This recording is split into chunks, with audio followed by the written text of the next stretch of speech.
Hi hello Telangana రాష్ట్ర ప్రజలందరికీ నమస్తే, గుడ్ మార్నింగ్, శుభోదయం. ఇక ఈరోజు మన ప్రజావాణి సమగ్ర తెలుగు దినపత్రికలో మెయిన్ పేజ్ ఎడిషన్ వార్తా విశేషాలు ఎట్లానే ఒకసారి మనం చూద్దాం. ప్రజలందరూ వీడియోని దయచేసి పబ్లిక్ అందరికీ షేర్ చేసి మన ప్రజావాణి పత్రికను అందరూ ఆదరించాలని చెప్పేసి కోరుతున్నాను. అభయ హస్తం మొండి హస్తంలా మారింది కిషన్ రెడ్డి. కేంద్ర మంత్రి కిషన్ రెడ్డి విమర్శలు, రోజుకో ప్రకటన తప్ప కాంగ్రెస్ ప్రభుత్వం చేసేదేమీ లేదని వ్యాఖ్యలు. 14 నెలలకే ప్రజా వ్యతిరేకత మూటగట్టుకున్నారని వెల్లడి. కేంద్ర మంత్రి కిషన్ రెడ్డి తెలంగాణ కాంగ్రెస్ సర్కారుపై విమర్శనాస్త్రాలు సంధించారు. వాస్తవం ఇది. ఏదైతే మరి మనం రీసెంట్ గా చూస్తా ఉన్నాము, తెలంగాణలో రాష్ట్ర ప్రభుత్వం కాంగ్రెస్ రూలింగ్ చేస్తా ఉంది. సో అధికారం రావడానికి ఇష్టం వచ్చినట్టు వాగ్దానాలు చేసింది. ఇది ఎలక్షన్స్లలో మనం రీసెంట్ గా చూడొచ్చు. ఇది కళ్యాణ లక్ష్మి తులం బంగారం ఇస్తామని చెప్పినారు. డబ్బులు కూడా మరి కేసీఆర్ గారు ఇచ్చిన దానికంటే ఎక్కువ ఇస్తామని చెప్పినారు. కానీ ఈనాడు పెళ్ళయి పోరగాళ్ళు అంబాడుతున్నారు. ఆ కళ్యాణ లక్ష్మి లేదు, ఏ లక్ష్మి లేదు. ఇప్పుడు తల్లిదండ్రులు ఏదో నిరుపేదలకి అదొక చేదోడు వాదోడుగా సహాయార్థకంగా ఉంటున్నారు. అది అప్పులకే పోతుంది. ఏదో కాంగ్రెస్ గవర్నమెంట్ ఇచ్చింది, హామీ ఇచ్చింది, తులం బంగారం ఇస్తారు కళ్యాణ లక్ష్మి కింద. ₹1,00,000, ₹1,20,000, ₹1,50,000 వస్తాయి. 2 లక్షలు ఇస్తామన్నారు. ఒక్కొక్కసారి ప్రచారం ఇష్టానుసారంగా ఇష్టం వచ్చినట్టు చేశారు. సో కానీ వచ్చింది లేదు, సచ్చింది లేదు. ఈనాడు తెలంగాణ రాష్ట్రంలో ఓటేందుకు ఇష్టంలో ఆయన అనుకుంటారు. లేట్ అవుతుంది, అన్ని సెట్ చేసుకున్నాక టైం పడుతుంది అంటున్నారు. కానీ ఈ కళ్యాణ లక్ష్మి ఇచ్చే తులం బంగారం పైసలు వేమిటికి రావు. వాళ్ళు చేసే అప్పులు మితిలు కట్టడానికే ఇవి అప్పుడు వస్తాయి అన్నమాట. ఇక ఆ లెక్కకి దానికి సమానం జరుగుతుంది. భద్రాద్రి పవర్ ప్లాంట్ పనులు వేగవంతం చేయండి. డిప్యూటీ సీఎం బట్టి విక్రమార్క భద్రాద్రి థర్మల్ విద్యుత్ కేంద్రంలో పెండింగ్ పనులను వేగవంతంగా పూర్తి చేయాలని డిప్యూటీ సీఎం బట్టి విక్రమార్క మల్లు జిన్కో అధికారులను ఆదేశించారు. ఆదివారం ప్రజాభవన్లో భద్రాద్రి థర్మల్ విద్యుత్ కేంద్రం అభివృద్ధి పురోగతి పనులపై జిన్కో అధికారులతో డిప్యూటీ సీఎం సమీక్షించారు. అయితే బట్టి విక్రమార్క గారు మరి ఏ వర్కులు ఉన్నా కానీ తెలంగాణ రాష్ట్రంలో పెండింగ్ అన్నట్టుగానే జరుగుతుంది. ఇక్కడ చూసుకోవచ్చు, మన కిషన్ రెడ్డి గారేమో ఈ విధంగా ప్రస్తావన విమర్శలు చేయడం జరుగుతుంది. సో ఇంకా గ్రామాలలో ఎంతో మందికి రైతు బంధులు వస్తలేవు. అదేవిధంగా తీసుకున్నటువంటి రైతులు లోన్లు తీసుకుంటే రుణమాఫీ అయితే లేవు. అవి వాళ్ళు ఎంఆర్ ఆఫీసుల చుట్టూ, రైతు వేదికల చుట్టూ, అధికారుల చుట్టూ తిరగనికే సరిపోతుంది. రైతన్నలు ఇచ్చిన హామీలు ఏడిపోయినాయి. ఏం జరుగుతుంది తెలంగాణ రాష్ట్రంలో? దేశంలోని అన్ని జిల్లాల్లోనూ క్యాన్సర్ డే కేర్ సెంటర్లు ప్రకటించిన ప్రధాని మోడీ. దేశంలోని అన్ని జిల్లాల్లోనూ క్యాన్సర్ డే కేర్ సెంటర్లు తెరవాలని కేంద్రం నిర్ణయించిందని ప్రధానమంత్రి నరేంద్ర మోడీ చెప్పారు. మధ్యప్రదేశ్లోని ఛతర్పూర్లో బాగేశ్వర్ ధామ్ మెడికల్ అండ్ సైన్స్ రీసెర్చ్ ఇన్స్టిట్యూట్కు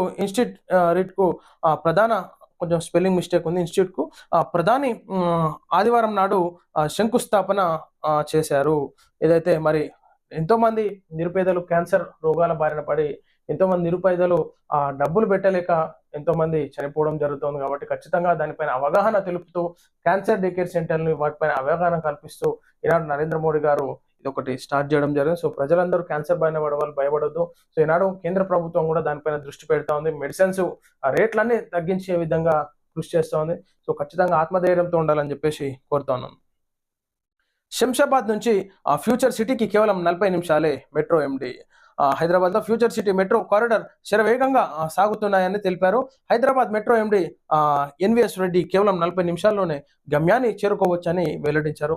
ఖచ్చితంగా ప్రజల్లోకి మంచి ఫెసిలిటీ ఇస్తే ప్రజలు దాన్ని స్వాగతిస్తారు. సో ఈనాడు ట్రాఫిక్ లో భాగంగా బండిలు తీసుకొని రోడ్ల మీదకి పోవాలన్నా కానీ ఎక్కడ చూసిన ట్రాఫిక్లు, సిగ్నల్లు, ఆ పొల్యూషన్ వల్ల ఇబ్బంది పడుతున్నారు. సో ఈనాడు మెట్రో ట్రైన్ల పైన కూడా ప్రజలు ఆధారపడి వారి ఉద్యోగ రీత్యా, చదువుల రీత్యా కాలేజ్ స్టూడెంట్స్ కి అదేవిధంగా డ్యూటీలు చేసుకునే వాళ్ళకి చాలా ఫెసిలిటీగా ఇస్తుంది.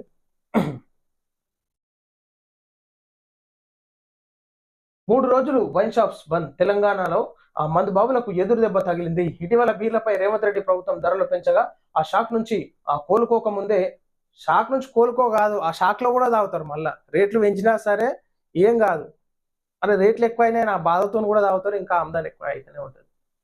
ఒక్క 10 రోజులు తెలంగాణ రాష్ట్ర వ్యాప్తంగా ఈ మందు తాగేటోళ్ళు, బీర్లు తాగేటోళ్ళు బంద్ చేస్తే తెలంగాణ రాష్ట్ర గవర్నమెంట్ అంతా ఆగమాగం అవుతుంది. రేట్లు ఎందుకు పెంచినా ధర్నా చేసి ఒక 10 రోజులు బంద్ చేయరు. కథ ఎట్లుంటుందో చూడరు. కోలుకోకముందే మరో షాక్ ఇచ్చింది తెలంగాణ ప్రభుత్వం. తెలంగాణ రాష్ట్రం 3 రోజుల పాటు మద్యం దుకాణాలు బంద్ కానున్నాయి.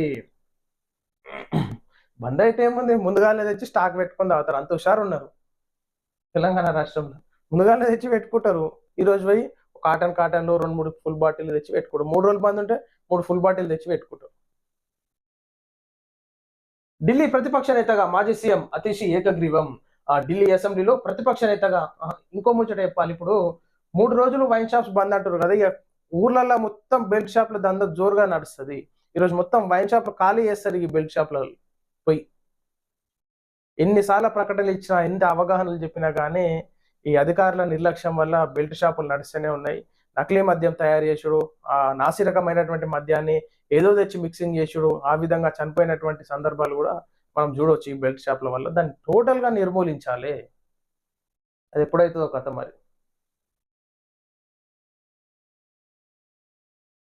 ఢిల్లీ ప్రతిపక్ష నేతగా మాజీ సీఎం అతీషి ఏకగ్రీవం. ఢిల్లీ అసెంబ్లీలో ప్రతిపక్ష నేతగా మాజీ ముఖ్యమంత్రి అతీషిని ఆ ఎమ్మెల్యేలు ఏకగ్రీవంగా ఎన్నుకున్నారు. ఆదివారం నిర్వహించిన పార్టీ శాసనసభ పక్షాన భేటీలో ఈ ప్రక్రియ నిర్వహించారు. సో ఏదైతే మాజీ సీఎం ఉన్నారో ఢిల్లీలో అతీషినే మాజీ సీఎం అతీషిని ఏకగ్రీవంగా మరి అసెంబ్లీలో ప్రతిపక్ష నేతగా పెట్టడం జరిగింది. యాదగిరిగుట్ట యాదగిరిగుట్ట ఆలయంలో స్వర్ణ గోపురం ఆవిష్కరణ. విమాన గోపురాన్ని ప్రారంభించిన సీఎం రేవంత్ రెడ్డి స్వామివారికి ప్రత్యేక పూజలు. నిన్న మరి రేవంత్ రెడ్డి గారు దంపతులు కలిసి మన అక్కడ జరుగుతున్నటువంటి ఆ ప్రోగ్రామ్ లో పాల్గొని మన అక్కడ అర్చకుల ద్వారా మరి విశేష ఆ విశేషంగా మరి ఆకట్టుకున్నారు. సో అదే విధంగా రేవంత్ రెడ్డి తన సత్యమైన దంపతులకు కూడా ఆశీర్వచనాలు చేసి సో పరిపాలనలో ఇంకా ముందుకెళ్లాలని అర్చకులు కూడా అక్కడ దీవించడం జరిగింది. యాదాద్రి లక్ష్మీ నరసింహస్వామి ఆలయంలో నేడు 11:54కి మూల నక్షత్రం, వృషభ లగ్నం, పుష్కర అంశంలో లక్ష్మీ నరసింహస్వామి వారికి స్వర్ణ గోపురాన్ని ముఖ్యమంత్రి రేవంత్ రెడ్డి భక్తులకు అంకితం చేశారు. ఆలయంలో నేటి నుంచి కుంభాభిషేకం, మహా సంప్రోక్షణ కార్యక్రమాలు వైభవంగా కొనసాగుతున్నాయి. సో ఏదైతే తెలంగాణలో చిన్న తిరుపతిగా పేరుగాంచిన యాదగిరిగుట్ట లక్ష్మీ నరసింహస్వామి ఆలయాన్ని దర్శించుకున్నా. సో విశేషంగా భక్తులు కూడా అక్కడికి రావడం జరిగింది.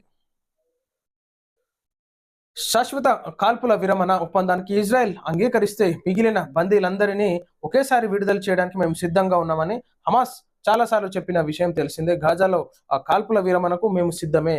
హమాస్ అక్కడ చనిపోయేటోళ్ళు చనిపోతూనే ఉంటారు, కాల్పుల విరమణ అంటారు, మళ్ళా షురు అయితేనే ఉంటుంది. చిన్న చిన్న పిల్లల దగ్గర నుంచి ముసలి వాళ్ళ, వృద్ధులు, అమాయక ప్రజలు చనిపోతున్నారు. సో అది ఆ కథ అట్లా నడుస్తూనే ఉంటది. ఎన్నోసార్లు ఒప్పందాలు చేసుకుంటారు, మరో దాన్ని విరమించుకుంటారు. ఇష్టం వచ్చినట్టు ఉంటుంది కథ.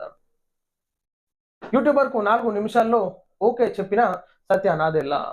క్వాంటమ్ కంప్యూటింగ్ చిప్ తో సంచలనం సృష్టించిన సత్య నాదెల్లా ఏఐని మించిపోయే టెక్నాలజీతో మైక్రోసాఫ్ట్ ను మరింత ముందుకు తీసుకెళ్లే ప్రయత్నం.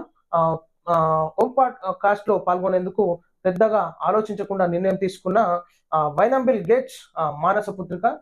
టెక్ దిగ్గజ సంస్థ మైక్రోసాఫ్ట్ గురించి ప్రత్యేకంగా చెప్పనక్కర్లేదు. ఏదైతే ఉన్నటువంటి అప్డేట్ జనరేషన్ కోసం ఎన్నో విధాలుగా మరి సాఫ్ట్వేర్స్ రావడం జరుగుతుంది. సో ఏఐ కూడా మనం చూస్తున్నాం ఈనాడు పబ్లిక్ ఏ విధంగా యూజ్ అవుతుంది. సో అది చెడు మార్గంలో కాకుండా సరైన మార్గంలో దాన్ని యూజ్ చేసుకుంటే బాగుంటుందని నిపుణులు కూడా చెప్పడం జరుగుతుంది. సో మన సత్య నాదెల్లా గారు కూడా ఇంకా దీనికి మించి కూడా మంచి మంచి టెక్నాలజీని ముందుకు తీసుకొచ్చి మంచి మంచి సాఫ్ట్వేర్స్ ని అప్డేట్ చేసి మంచి పరికరాలని మరి ప్రజలకు అందించే విధంగా కూడా ఎప్పటికప్పుడు కృషి చేస్తూ ఉంటారు. సో టెక్నాలజీని మాత్రం దుర్వినియోగం చేసుకున్న సరైన మార్గంలో నడిపించుకుంటే బాగుంటుందని చెప్పేసి కోరుతా ఉన్నాం. సో ఇది ప్రజలారా మనం చూస్తున్నాం మన ప్రజావాణి సమగ్ర తెలుగు దినపత్రికలోని ఈరోజు మెయిన్ పేజ్ ఎడిషన్ వార్తా విశేషాలు.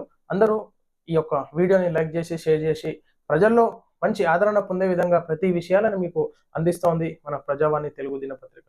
అందరికీ నమస్తే.